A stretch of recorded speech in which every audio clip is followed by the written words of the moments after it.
I found her just before sunrise, barefoot, shivering, and curled up on my front steps like a wounded animal. Her skin shimmered with a faint blue glow beneath the frost, her long silver-blue hair clinging to her shoulders like wet silk. She looked up at me with wide, terrified eyes, ears long and curled like a whisper of wind, and before I could ask who she was, she whispered my name. Not my call sign, not my file ID, my real name, one I hadn't spoken aloud in years. I was halfway through my first sip of recycled coffee when I heard the soft tap, 3 knocks, on the reinforced front hatch. Nobody ever came out this far. I lived alone, stationed on Outpost 7K, one of the last inhabited domes on the edge of Sector Grey. The comms had been quiet for weeks. Patrols didn't wander here. So I set the mug down, unclipped the security latch, and slid the metal door aside. She was kneeling in the red dust, breathing hard, bare feet half buried in the frost that clung to the dome's outer deck. Her skin had the faintest blue tone, smooth, flawless, almost glowing under the early light. She had long, wild hair, silver blue strands tangled over her shoulders and sticking to her cheeks. Her ears were long, curled slightly at the tips, twitching faintly with each shiver. Her clothes, if they could be called that, were torn rags, loose and clinging to her curvy figure like they'd been stitched together in desperation. Across her thick thighs and bare arms, there were bruises, faded and fresh. She looked up at me, and the moment our eyes met, I froze. Big, luminous eyes, pale lavender, shimmering with confusion and fear and recognition. She knew me. How the hell did you? I started, but she whispered before I finished. Daniel. Her voice cracked like dry paper. Your name is Daniel. My heart stuttered. That wasn't my call sign. It wasn't in any database she could have hacked. That was my name, my real one, buried deep before the war even started. I didn't answer. I just reached for the emergency blanket beside the door, wrapped it around her shoulders, and pulled her inside before she collapsed. She flinched as the door hissed shut, eyes scanning every corner of the small cabin like she expected someone to strike her. I guided her gently to the floor mat near the heater, set a water pouch beside her, then backed away, slowly. She didn't speak again, not at first. Just sat there, hunched beneath the blanket, arms folded tightly over her chest as if she were trying to make herself disappear. Her legs curled up beneath her, wide hips shifting nervously each time I moved, and she winced when the heater's vent clicked on with a mechanical hum. She wasn't just lost. She was traumatized. I scanned her for weapons, none. No ID tag either. Just scars. A few faint tattoos. One, shaped like a crest or brand, was burned into the side of her neck, charred around the edges. Slavers, maybe? That would explain the condition she was in, but not the way she'd said my name. Who are you? I finally asked. Her eyes filled with tears. She didn't answer. She just whispered, "Please don't send me back." And before I could ask where back was, she passed out cold. I kept her breathing steady through the night, set the med scanner on passive, and let the thermal field regulate around her. She murmured in her sleep, garbled sounds, half in alien syllables, half in broken English. A few names, mostly indecipherable, but one stood out. Mine. Again and again, soft as breath, Daniel. I didn't sleep. Just sat by the heater and watched her twitch under the blanket. Her wrists had old scars, thin white lines like she'd once been cuffed for days. Her ankles too. Something about the way she curled herself into that blanket, how she flinched even in unconsciousness, told me this wasn't some ordinary refugee. When she finally woke, her eyes locked on me, and stayed there. No fear this time, just a desperate kind of knowing. I brought her a nutrient cube, sliced into soft pieces. She took it with both hands, cradled it like something sacred, and ate slowly, silent. I didn't ask more questions. I just said, "You knew my name." She nodded. Her throat moved like she was trying to swallow something hard. "I dreamed it, over and over," she whispered. "Not just the name. Your voice. Your hands. I saw your face long before I ever escaped." I stared. Escape from where? Her breath caught. Then she lifted her left arm, slowly, and pushed the blanket back.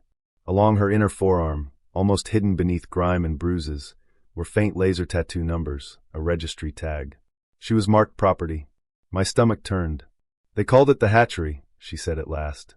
"We were grown, not born. Meant to serve. Meant to obey. Most of us don't even remember the first years. They keep us asleep for those." Her voice quivered, but she kept going. I don't know why I was different. Maybe something glitched in the imprinting, or maybe they made a mistake. But the vision started early of you. Your voice saying my name. Not like a command. Just calling it. Like I mattered. I blinked. You saw me before we ever met? Years ago, she said softly. In my dreams. In moments between reprogramming. Every time I was punished. Every time I thought I'd die. I saw your face. I clung to it. Her lip trembled. And when the riot broke out 2 weeks ago, when they started killing us, I ran. I didn't know where to go, but the stars told me. Like something ancient. Like instinct. I walked across 3 provinces, hiding from patrols, crawling through vents, and I followed the name in my head. My mouth was dry. You followed a dream? She nodded. A dream that felt more real than anything they ever told me. I looked at her again, really looked. She was strong, built with soft curves and a frame meant to appeal to human desires, but there was nothing robotic in her. Just pain. Just longing. Just something raw. Something beautiful. I stood slowly. You're not going back, I said. Not ever. And for the first time, she smiled. It was small. Fragile. But it was hers. The morning she walked into the sunlight without flinching, I knew she was healing. It wasn't sudden, not some miracle overnight recovery. But it was real. She stood just past the threshold of my cabin, one hand braced lightly on the frame like she needed the support, not physically but to feel grounded. Her eyes, those strange, luminous gray-blue eyes, watched the trillion like she half expected someone to be waiting. But no one was. Just the breeze, the leaves rustling, the sky clear and warm. It's beautiful, she whispered. I watched her chest rise as she breathed it in. Not just air, freedom. I nodded. You've earned it. She glanced at me, her mouth twitching at the corners. I haven't earned anything yet. I stepped beside her. You survived hell. You chose hope instead of obedience. That's worth more than you think. She didn't speak, just leaned her shoulder against mine, not touching, not clinging like before, but close enough to feel the warmth. Over the next few days, she started asking questions. About Earth. About music. About pets and laughter and rain. She cried the first time she heard an old jazz track playing from my comm unit. Silent tears she didn't even try to hide. Why does this sound alive? She asked. I didn't have an answer, so I just sat beside her and let the music speak. She asked if she could help around the cabin. Not to repay, just to feel useful. I showed her how to prepare root vegetables, how to clean the filters, how to patch a solar panel with little more than wire and willpower.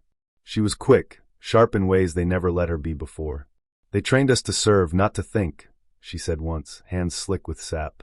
But I used to sneak old circuit chips into my bed at night, practice rerouting data silently in the dark.